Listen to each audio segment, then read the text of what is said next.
My name is Miles Morales. I'm Brooklyn's one and only Spider-Man. And things are going great.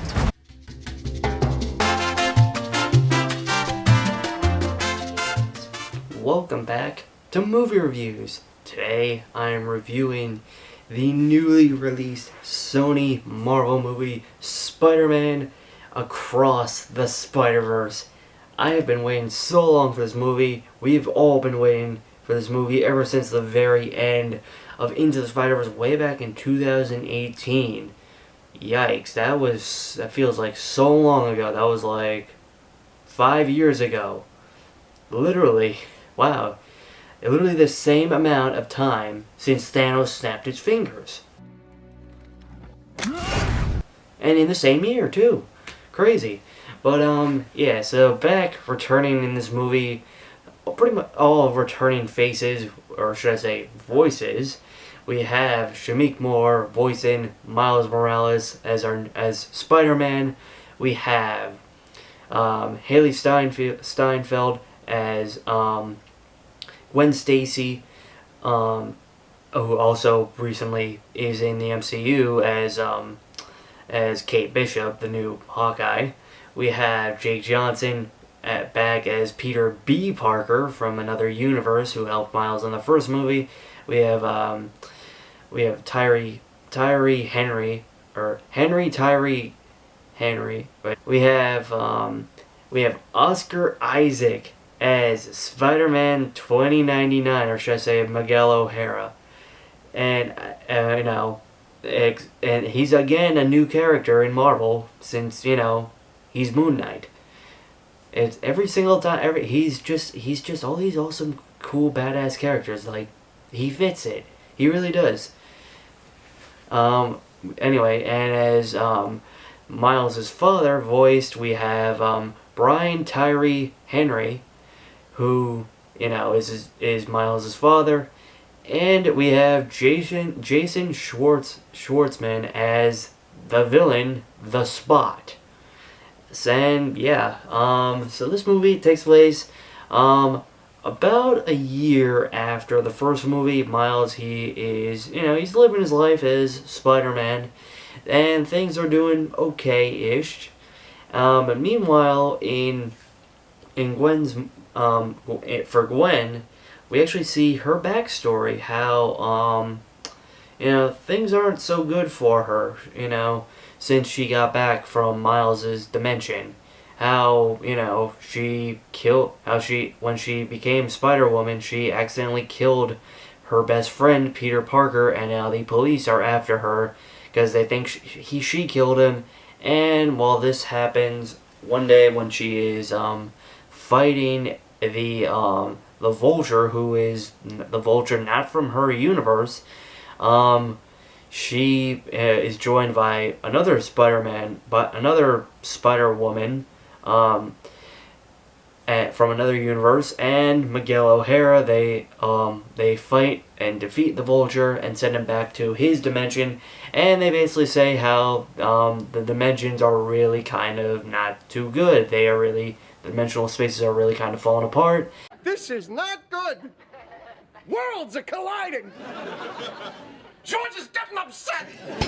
And as well, Spider-Man 2099, he also references this moment in No Way Home. Don't even get me started on Doctor Strange and the little nerd back on Earth 1999-99. When Peter Parker and Doctor Strange, they messed up the multiverse with their spell. Basically, everyone that knew that I was Spider-Man before should still know!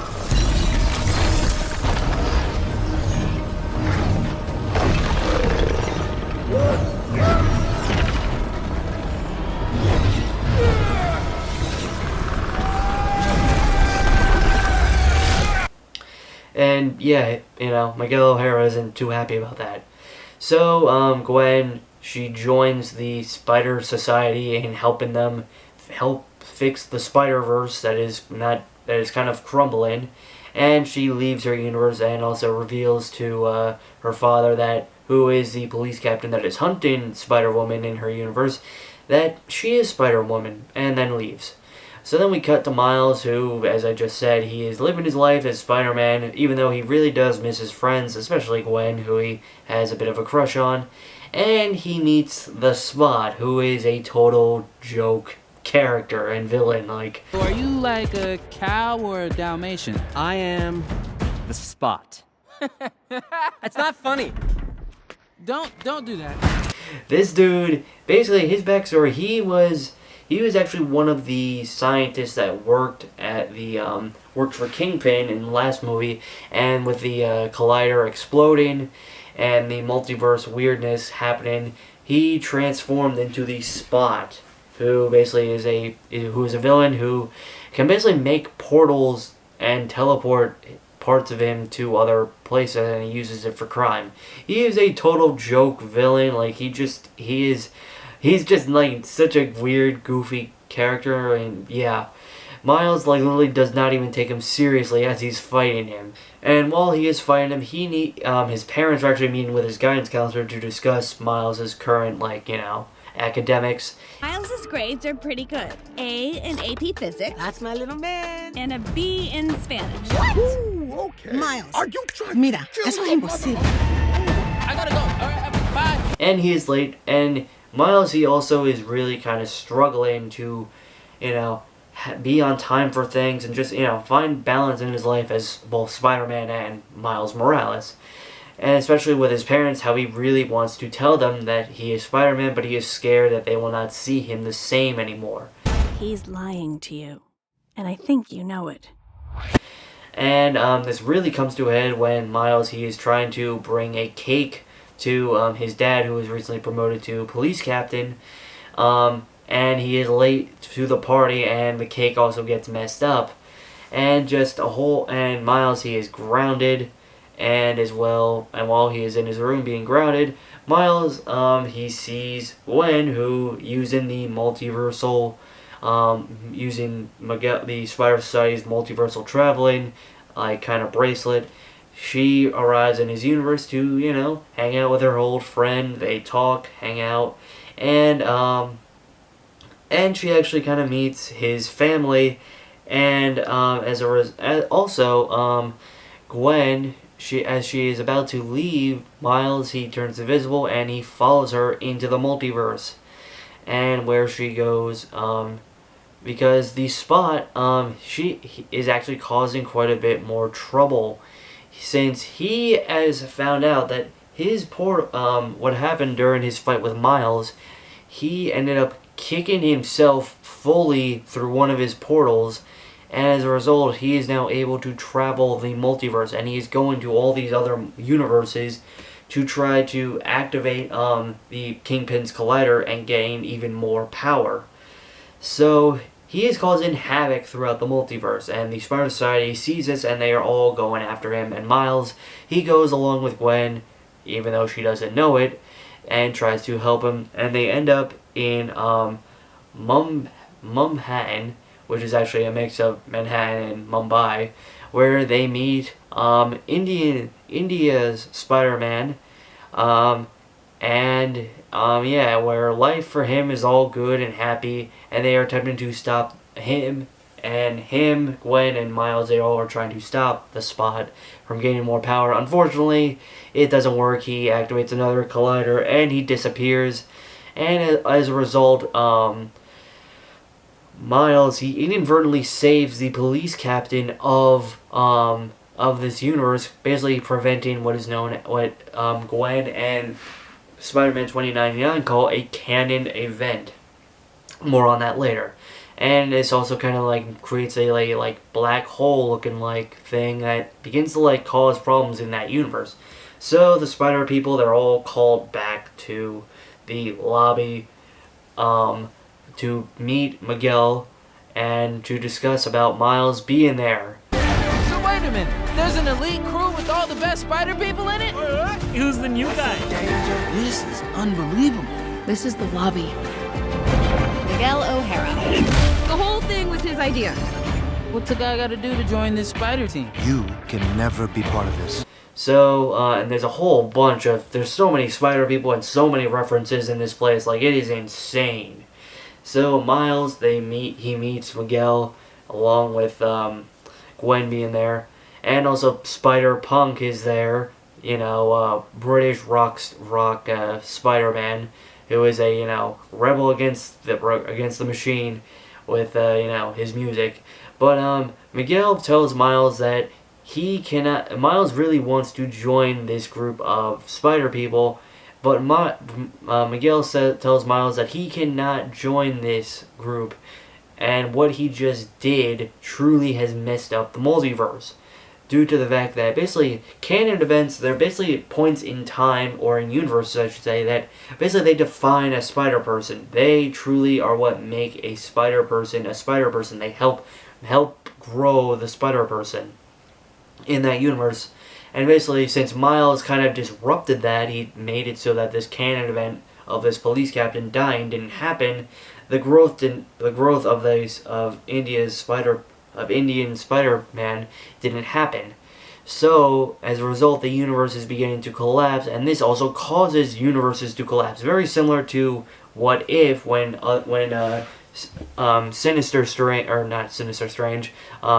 Doctor Strange, Supreme Strange, kind of destroyed his entire universe when he stopped an absolute point in time.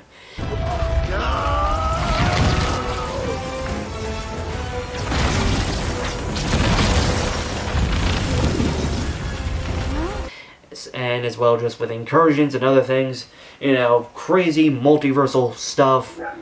And yeah, Riley's barking. I know, Riley, crazy multiversal stuff. Worlds are colliding! But yeah. So, and just overall, this could, and as well, Miguel himself even caused an entire universe to collapse when he tried to find a life beyond Spider-Man, and as a result, he went to another universe where he was dead, and he had a family. And but as a result of him messing with that universe, he destroyed the entire universe. And as a result, he's formed the Spider Society and never wants this to happen again, and is trying to keep the multiverse stable. And as well, Miles realizes that his dad recently became police captain, and that the Spot is after his family, and that his dad will soon die if he doesn't save him. But as much as Miles wants to save his dad, Miguel is preventing him from doing this because it will cause more havoc on multiverse. And as well, the other Spider people, they are also trying to keep him from doing it, from saving his dad and getting back to his universe. But Miles saying that if he does this, he could possibly destroy the entire multiverse. But Miles, he goes against them all, and he flees, trying to escape them all and outsmart them. Can't stop me now! You can't run forever, kid! Trying to get back to his universe. There is a machine that the Spider Society has that basically sends people to their universe, and that's what Miles is trying to do, to get to this machine. And during the chase, Miguel actually lets Miles know that he is truly the root cause of all of this. That during the first movie, the spider that Miles was bit by, it was from another universe, Universe 42, which is not Miles' universe. And basically, Miles was never supposed to be bitten. And that basically because Miles was bitten, and that his Spider-Man from the first movie saved him, tried to help him, tried to save Miles, he died. As a result, Miles, and he also caused the whole thing with the Collider and the Spider people coming to his universe, and that basically all of this is his fault, and that now the Miles of this universe was never supposed to be Spider-Man, and that the Spider-Man, the Peter Parker of Miles' universe would still be alive, and that there is a whole universe out there that does not have a Spider-Person. And, Miles is the true cause of this, and that he was never supposed to be Spider-Man, and that even all the other Spider people, Peter B. Parker, Gwen Stacy, and all of them, they knew this, and they never told him, and he feels betrayed. You knew? I have no idea what you're doing! Everyone keeps telling me how my story is supposed to go. Nah, I'm gonna do my own thing. So Miles, he goes to the machine. He's able to get there, and he activates it, and basically it scans his DNA to determine what universe he belongs in, and it sends him back.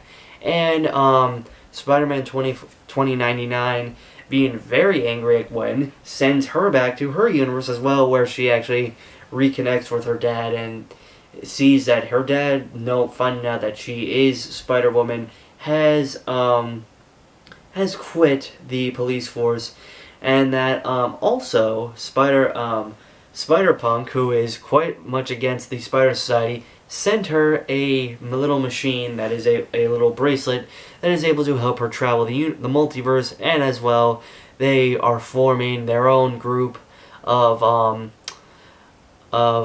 Spider-Man, consisting of Spider-Punk, Indian Spider-Man, another female Spider-Woman, Penny Parker, Peter Parker, Spider-Man Noir, and Peter B. Parker, to all help Miles and try to, just save him. And Miles, he wakes up, he is not in his universe. He is in a different universe due to the fact that when the machine scanned his DNA, he was sent to the universe that the spider that bit him was from. Universe 42. So he is in a totally different universe, and in this universe there is no Spider-Man. Crime is everywhere. And as well, in this universe, Miles' father is dead, and that his uncle Aaron, who was the Prowler in the first movie, was his true male influence, and that in this universe, Miles, who is presumed to have become Spider-Man in this universe, is the Prowler. And that Miles, the Miles that we know, he is now trapped in this universe, and he needs to get out because the Spider Society, they are in his universe, and the Spot is also there trying to kill his father, and we just leave off with a big cliffhanger. So yeah, that is this movie's plot. Overall, I enjoyed this movie so much. Like, I'm not even the biggest Spider-Man fan, but this movie was so good, and it really is getting me excited for the sequel, or should I say the final movie of this trilogy, which is coming out next year. I cannot wait for it. And yeah, all the actors, they did really good with voicing their characters. Like, I really had no complaints at all with this. I mean, Oscar Isaac, he did amazing as Spider-Man 2099. Like, you truly felt like this guy meant business. And just, yeah, like, I cannot wait to see more of him. And I'm theorizing he could be working for Kang in the MCU. We'll see. But yeah, I just can't wait to see more of this. And yeah, like, overall, I'm gonna give this movie a solid A. Like, a solid A. Like, this movie, really, I had no complaints about it. And I just love also what they did with the Spot, how they turned him from a character that I just thought, like, okay, this guy is nothing. Like, Miguel O'Hara is going to be the big villain. And nope, he went from me not even caring about him to, this guy is terrifying. Like, someone do something about him. Like, wow. Like, how they did that to him within this movie, it's crazy. But, yeah, so, anyway, this movie, I give it a full A. Go watch it, go enjoy it, even if you're not a true Spider-Man fan, it's really good. Anyway, guys, what's the next movie we're going to be watching? Well, it's DC, and it also involves the multiverse, and a very controversial actor. Here it is. Oh. You are? Yeah. I'm Batman.